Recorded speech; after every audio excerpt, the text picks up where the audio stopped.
Mozambique is in the process of reconstruction following cyclones Idai and Kenneth, and its President Filipe Nyusi faces other challenges too, such as Islamic extremism. I met with him at the EurAfrican Forum in Portugal. This is a year of significant challenge for Mozambique following the destruction left by Cyclone Idai. Mr. President, welcome to Euronews. How is Mozambique dealing with this situation? The cyclones that hit Mozambique on March the 14th and 15th and later on April the 25th delayed our country's growth.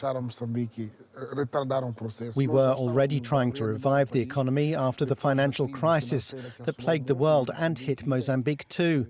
The price of our products went down.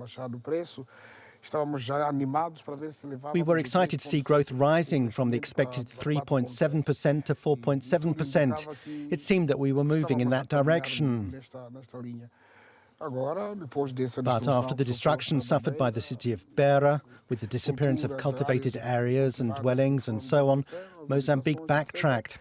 And we've had to review growth targets to 2%, and that's what we're now working towards. The rebuilding effort's gigantic. Where are we in this process? I'm talking not only in terms of infrastructure, but about the lives of Mozambicans. The reconstruction process begins first with an evaluation. What has been destroyed, what should be restored, and how we should do it. This process is underway.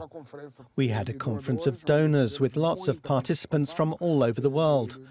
And the solidarity was amazing. We got a third of our needs. We estimate the amount we need, including international assistance, is 2.8 billion euros. We've got 1 billion, which means that the process is starting gradually. We've begun to distribute the funds that have been pledged, and we're also increasing national initiatives to stimulate the business sector.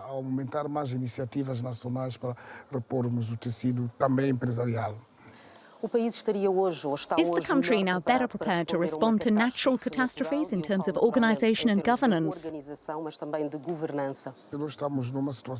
We're in a geographical situation that's prone to this type of problem.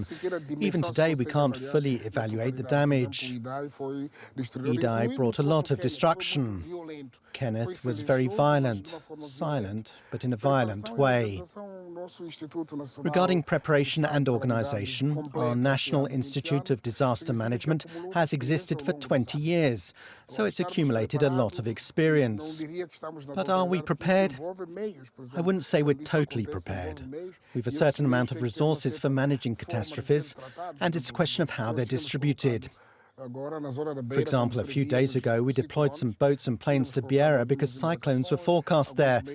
But in this process, some of them ended up being damaged. How are these international funds managed? Because we've heard talk about the misappropriation of funds.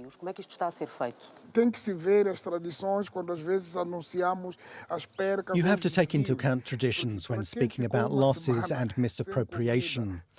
Because if you've been without food or water for a week, when a truck or helicopter arrives bringing water and biscuits, you want to be the first there and take them. The carrying off of goods by these people can't be seen as stealing. People needed this food. It's true there was some misappropriation by people responsible for the distribution process.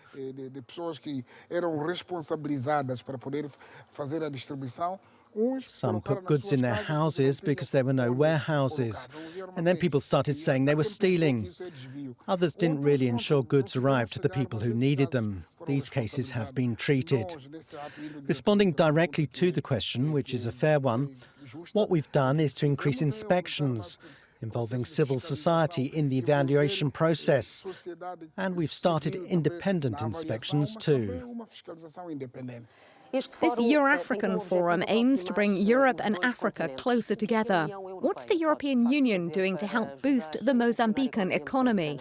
The European Union has been doing a lot. For example, on the peace process with the opposition, we're working very hard with the EU. We discuss a lot when I come to Europe, and I'm waiting for a visit from an EU delegation, probably this year, maybe the beginning of next. We've been working together on the peace dossier. Peace is the principal condition for all kinds of investment. Mozambique has to be respected.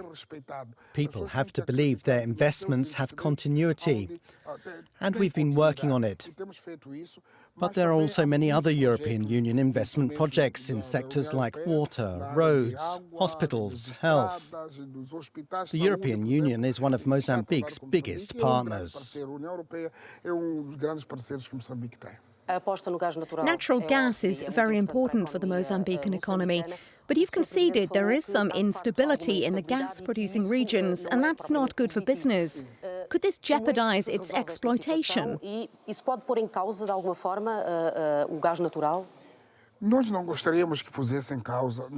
the government and Mozambicans, don't want that to happen. We don't want our partners starting to panic. The good thing is that there's a lot of collaboration between us and the multinationals responsible for the exploitation of natural gas. But we'll have to take measures, extraordinary measures if needed, to make sure this doesn't overshadow Mozambique's growth in the region.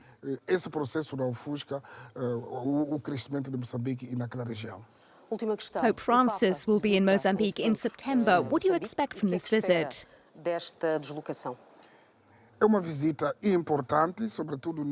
It's an important visit, especially at this time of reconciliation. We're moving towards peace. It's an important visit in a country where social justice has to be restored fully and effectively. This visit has a joint message to promote and encourage peace and reconciliation among Mozambicans, not only in terms of war, but also between political parties, between religions too, even if there's never been conflict in this matter in Mozambique. Everyone knows that Pope Francis is open to dialogue with other religions. He respects other religions. We will explore this knowledge, this feeling, these teachings. This is also a moment of hope. There are three important words: peace, reconciliation, hope.